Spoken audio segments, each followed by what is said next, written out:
they will find a story of three girls that are down on their luck, trying to make it in a big city, trying to follow their dreams, and finding they have to sell their souls to do so, and then all of a sudden finding out there's something extraordinary inside of them and that they have a mission in this world.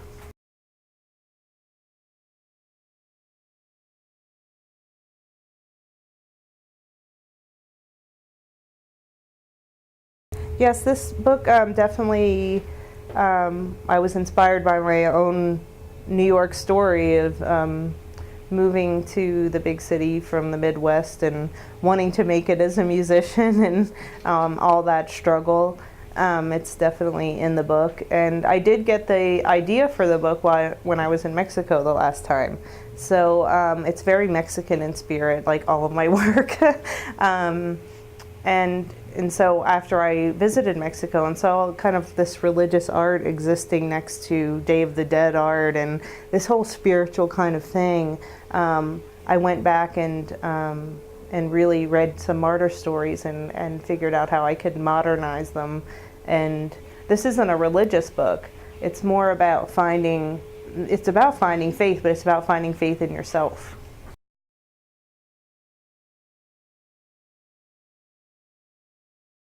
When I went back to New York after I visited Mexico and had this idea, I went back and researched lots of martyr stories, and Lucy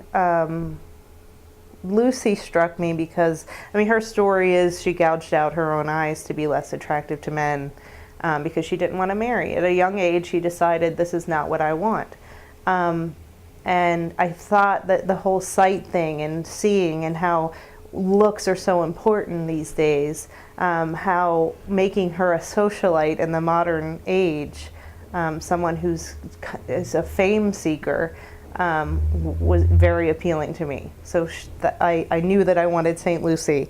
St. Cecilia, the patron saint of musicians, she was beheaded and continued to sing 3 days after her head she was decapitated.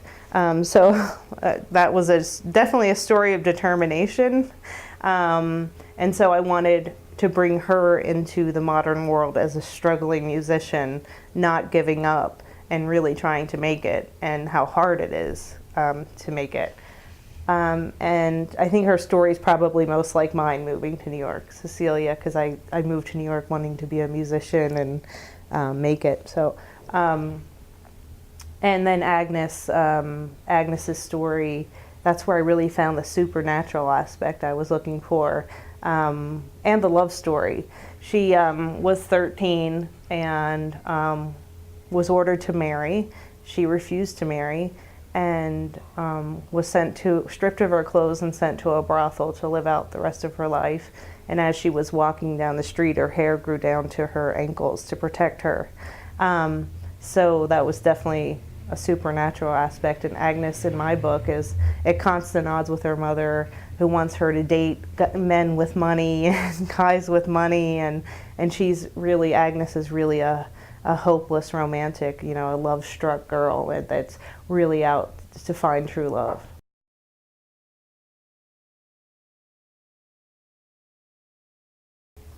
And that's a very good question, because when I asked around about these saints, I would ask a wide variety, girls, older women, very old women, working women. I was asking about these saints, and they all knew them. So I was like, wow, not only are these stories probably the first young adult stories that we have, but they're probably the first superstars, and real superstars, not just, 15 minutes of fame and a denim line at Kmart. They are forever known, and not only known, but worshipped.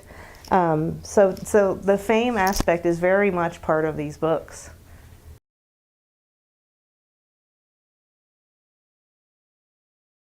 I'm constantly on Facebook and Twitter talking to my readers. If they take time to message me or email me, I take time to respond to them. And their enthusiasm and their creativity and their insights are they're really what keep me going. And I'm constantly holding contests, and 9 times out of 10 it's someone from Mexico that wins because they're so creative and talented. And so I'm constantly shipping presents to the winners here. Yeah, they mean the world to me, the readers.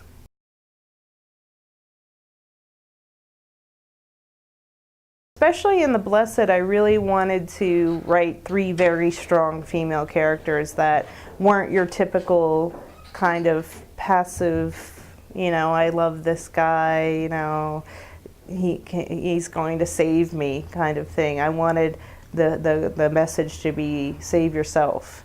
And I want girls to know that they have the power to